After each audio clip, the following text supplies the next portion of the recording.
उत्तराखंड देश का ऐसा पहला राज्य है जहां यूसीसी लागू हो चुका है। धामी सरकार ने 27 जनवरी से प्रदेश में इसे लागू कर दिया है। वहीं उत्तराखंड के बाद अब गुजरात सरकार ने भी यूसीसी लाने की तैयारी कर ली है। असल में गुजरात के सीएम भूपेंद्र पटेल ने जानकारी दी है कि यूसीसी का मसौदा तैयार करने और कानून बनाने के लिए सुप्रीम कोर्ट की सेवानिवृत्त न्यायाधीश रंजना देसाई की अध्यक्षता में 5 सदस्यीय समिति गठित की गई है। ये समिति 45 दिनों में राज्य सरकार को अपनी रिपोर्ट सौंपेगी। इसके आधार पर सरकार निर्णय लेगी। जानकारी के मुताबिक समिति के अन्य सदस्यों में पूर्व आईएएस अधिकारी सीएल मीणा, अधिवक्ता आरसी कोडेकर, शिक्षाविद दक्षेश ठाकर और सामाजिक कार्यकर्ता गीता श्रॉफ शामिल है। असल में 2022 के गुजरात विधानसभा चुनाव से पहले ही बीजेपी ने राज्य में समान नागरिक संहिता लागू करने के अपने इरादे साफ कर दिए थे। 2023 में विधि आयोग ने इस विषय पर फिर से चर्चा शुरू की। इसने कार्यान्वयन के संबंध में विभिन्न हितधारकों से नए इनपुट मांगे। अब जाकर प्रदेश में समान नागरिक संहिता लागू होने का रास्ता साफ नजर आ रहा है। बता दूं कि उत्तराखंड में यूसीसी लागू होने के बाद वहां के कई पुराने कानून बदल गए हैं। जैसे अब शादी के साथ साथ लिव इन रिलेशनशिप में रहने वाले कपल्स को भी अपना रजिस्ट्रेशन कराना अनिवार्य है।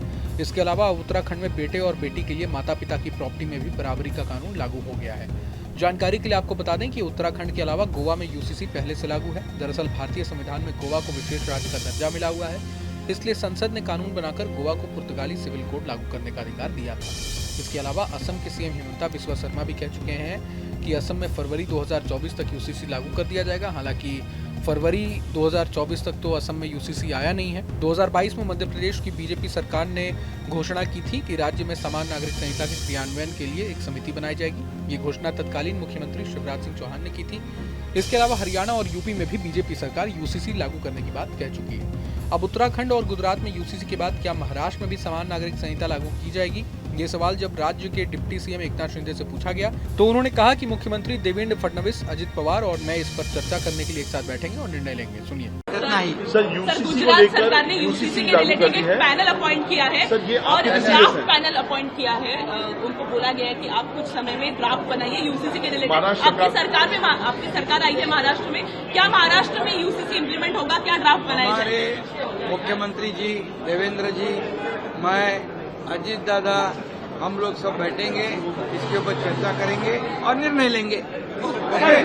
आसान भाषा में यूनिफॉर्म सिविल कोड का मतलब समझे तो इसका अर्थ है देश के सभी नागरिकों के लिए एक समान कानून होना, फिर चाहे वो किसी भी धर्म, लिंग या जाति के ही क्यों ना हो। इसके लागू होने पर विवाह, तलाक, बच्चे को गोद लेने या फिर संपत्ति के बंटवारे में सभी नागरिकों के लिए एक जैसा कानून लागू होगा। किसी के लिए अलग नियम या कानून नहीं होंगे। बहरहाल पूरे मसले को लेकर आप क्या सोचते हैं हमें कमेंट बॉक्स में जरूर बताएं।